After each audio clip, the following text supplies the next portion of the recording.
സമീപകാലത്ത് ഏറ്റവും അധികം ചർച്ച ചെയ്യപ്പെടുന്ന ഒന്നാണ് പുരുഷ കമ്മീഷൻ എന്നത്. പുരുഷന്മാരുടെ ക്ഷേമത്തിനും മറ്റ് വിഷയങ്ങളിലെ പരിഹാരങ്ങൾക്കും വേണ്ടി ഒരു കമ്മീഷൻ വേണമെന്ന വാദം ഉയർത്തുന്നവർ നിരവധിയാണ്.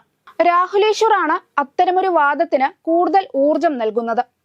പാറശാല ഷാരോൺ വധക്കേസിലെ കുറ്റവാളി ഗ്രീഷ്മയ്ക്ക് വധശിക്ഷ വിധിച്ച നെയ്യാറ്റിൻകര അഡീഷണൽ സെഷൻസ് കോടതി ജഡ്ജി AM ബഷീറിന്റെ കട്ടൌട്ടിൽ പാലഭിഷേകം നടത്താൻ ഓൾ കേരള മെൻസ് അസോസിയേഷൻ സംഘടിപ്പിച്ച പരിപാടിയിലായിരുന്നു രാഹുലിന്റെ ഈ പരാമർശം. ഈ പരിപാടിയുടെ ഉദ്ഘാടകനായിരുന്നു രാഹുൽ ഈശ്വർ.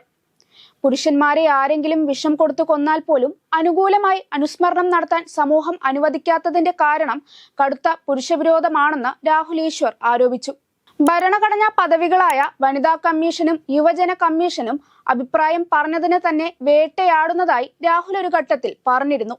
ഹണി റോസിനെതിരായ പരാതികളിൽ തനിക്കെതിരെ ഒരുപാട് കമ്മീഷനുകൾ വാളെടുത്തുവെങ്കിലും തനിക്കൊപ്പം നിൽക്കുവാൻ ഒരു കമ്മീഷൻ പോലും ഇല്ലെന്ന് രാഹുൽ പറഞ്ഞപ്പോൾ അത് സാമൂഹിക മാധ്യമങ്ങൾ ഏറ്റെടുത്തു.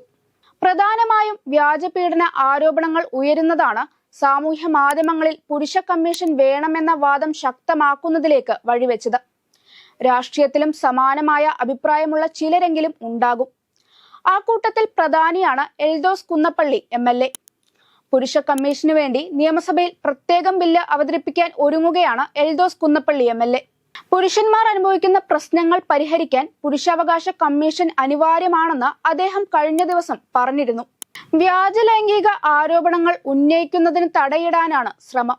താൻ വ്യാജപീഡന പരാതിയുടെ ഇരയാണെന്നും ആ അനുഭവം കൂടി ഉള്ളതിനാലാണ് ബില്ല് അവതരിപ്പിക്കാൻ തീരുമാനിച്ചതെന്നും അദ്ദേഹം പ്രതികരിച്ചിരുന്നു. വ്യാജപീഡന പരാതിയിൽപ്പെട്ടാൽ അനുഭവിക്കേണ്ടി വരുന്ന ബുദ്ധിമുട്ടുകൾ അത് അനുഭവിച്ചവർക്ക് മാത്രമേ മനസ്സിലാകൂ. പണം ലക്ഷ്യമിട്ടാണ് പല സ്ത്രീകളും സത്യമില്ലാത്ത പരാതികളുമായി വരുന്നത്.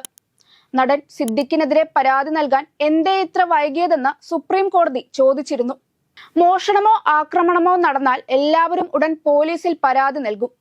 ഇത്രയും ഗൗരവകരമായ ലൈംഗിക അതിക്രമം നടന്നാൽ മാത്രം എന്തുകൊണ്ട് സമയത്തിന് പരാതി നൽകുന്നില്ല?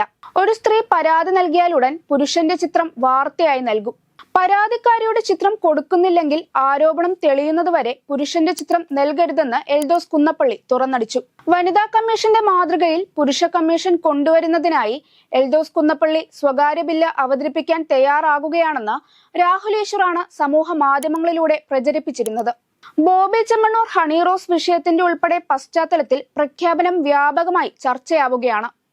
പുരുഷന്മാരുടെ അവകാശ സംരക്ഷണത്തിനായി രൂപീകരിക്കപ്പെട്ട ഓൾ കേരള മെൻസ് അസോസിയേഷൻ ഉൾപ്പെടെ സമാനമായ ആവശ്യങ്ങൾ മുന്നോട്ട് വെച്ചിരുന്നു. ഇത്തരമൊരു വാദത്തിന് കരുത്തു പകരുന്നത് സമീപകാലത്ത് ഉയർന്നുവന്ന പല വ്യാജ ആരോപണങ്ങൾ തന്നെയാണ്. സാമ്പത്തിക തർക്കങ്ങളിലും മറ്റ് വ്യക്തിപരമായ വിഷയങ്ങളിലും ഉടലെടുക്കുന്ന പക പീഡന ആരോപണങ്ങളിലേക്ക് വഴിമാറുന്നു.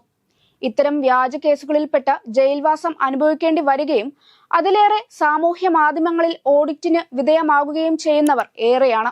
നമ്മുടെ സംസ്ഥാനത്ത് തന്നെ പോക്സോ കേസുകൾ ദുരുപയോഗം ചെയ്യുന്നതായി പല ഘട്ടങ്ങളിലും പരാതി ഉയർന്നിട്ടുണ്ട്.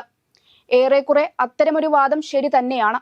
കമ്മീഷനുകൾ ഒന്നും തന്നെ പുതുതായി പൊടുന്നനെ ഉയർന്നു വന്നില്ലെങ്കിലും വ്യാജ പരാതികളിൽ പ്രാഥമിക അന്വേഷണമെങ്കിലും നടത്തിയ ശേഷം മാത്രം കുറ്റവാളിയായി ചിത്രീകരിക്കണമെന്നാണ് പലരും അഭിപ്രായപ്പെടുന്നത്.